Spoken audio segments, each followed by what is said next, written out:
In today's video, I am going to explain anatomy around ankle joint. Particularly, I want to focus on connective tissue that is called retinaculum.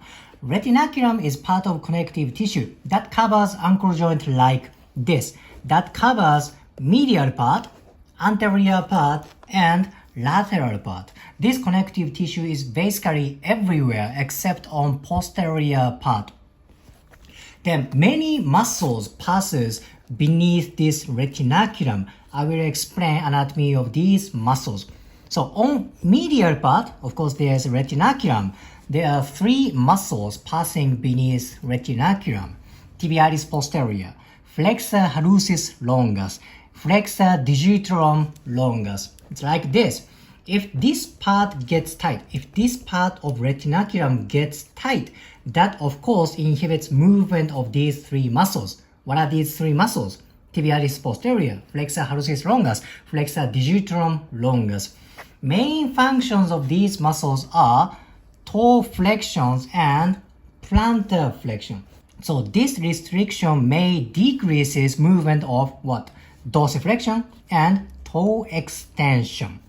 So this is very important place. Medial part, three muscles are passing.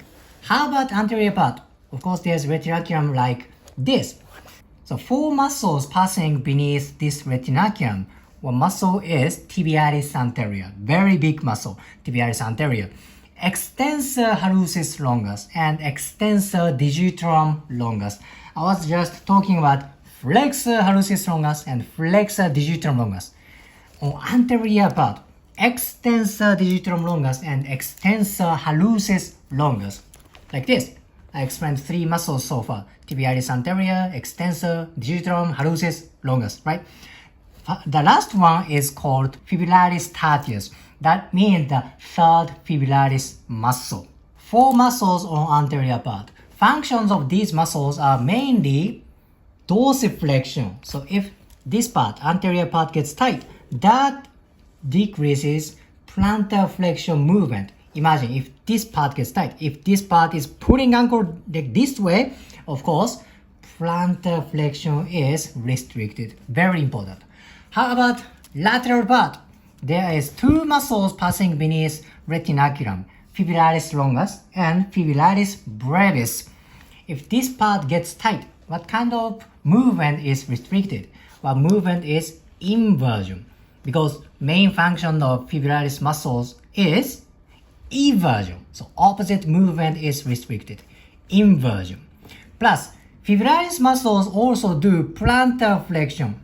Thus, restriction of this part decreases dorsiflexion. Very important. So review for medial part.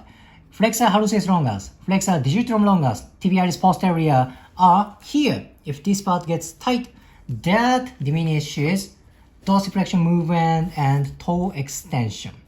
Anterior part, four muscles, tibialis anterior, extensor digitorum longus, extensor hallucis longus, and fibrillaris tertius.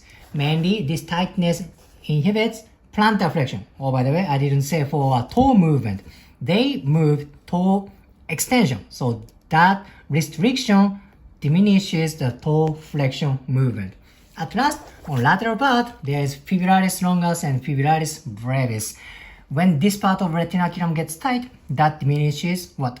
Dorsiflexion and inversion movement. Retinaculum is very important.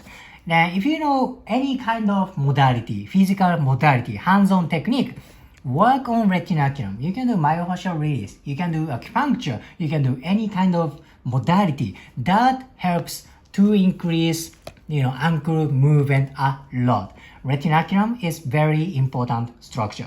If you liked today's video, please hit the like button, comment, and subscribe. See you next video.